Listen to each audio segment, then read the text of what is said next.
যারা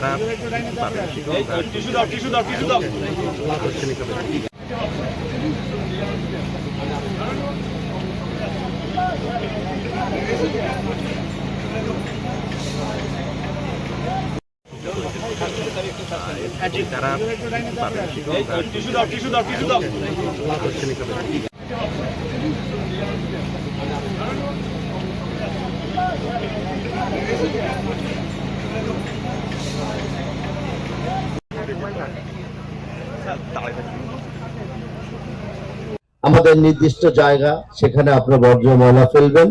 আমরা সেই জায়গা থেকে প্রতিদিন আমরা আমাদের যে রুটিন কাজগুলো আছে সেই কাজগুলো আমরা করব।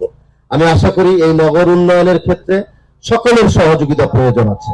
মাননীয় প্রধানমন্ত্রী জনাব তারেক রহমান বারবার একটি কথা বলেন, আপনি নিশ্চয়ই দেখেছেন যে এই প্রথম বাংলাদেশের একজন প্রধানমন্ত্রী উনি নিজে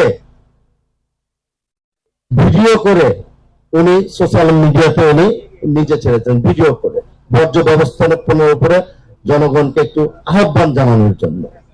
আমরা চলার পথে অনেক সময় রাস্তাঘাটে, এই ঢাকা শহরে একটা জীবন্ত শহর, সেখানে হাজার হাজার লক্ষ লক্ষ মানুষ প্রতিদিন হাঁটাচলা করে, সেখানে আমরা যদি একটু সচেতন না হই সেই জায়গাগুলোকে পরিষ্কার রাখাটা অত্যন্ত একটা কঠিন বিষয়। আমরা উদ্যোগ নিয়েছি ক্লিন ঢাকা, গ্রিন ঢাকা, আমরা পরিষ্কার রাখবো এবং সবুজায়ন করব। আজকে সর্বোপরি যারা কেরমন এবং আকিস গ্রুপ এবং যারা এই আয়োজনের সাথে জড়িত, একটা মহৎ চমৎকার আয়োজন, এই আয়োজনকে আমি আরেকবার ধন্যবাদ জানাই।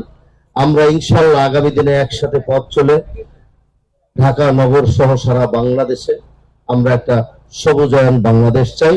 সর্বোপরি ঢাকা উত্তর সিটি কর্পোরেশন একটা ক্লিন এবং একটা গ্রিন ঢাকা আমরা উপহার দিতে চাই। সবাই ভালো থাকবেন। আসসালামু আলাইকুম রহমতুল্লাহ। 1 লাখের বৃক্ষরোপণের আনুষ্ঠানিকভাবে শুভ উদ্বোধন ঘোষণা করলাম। ধন্যবাদ।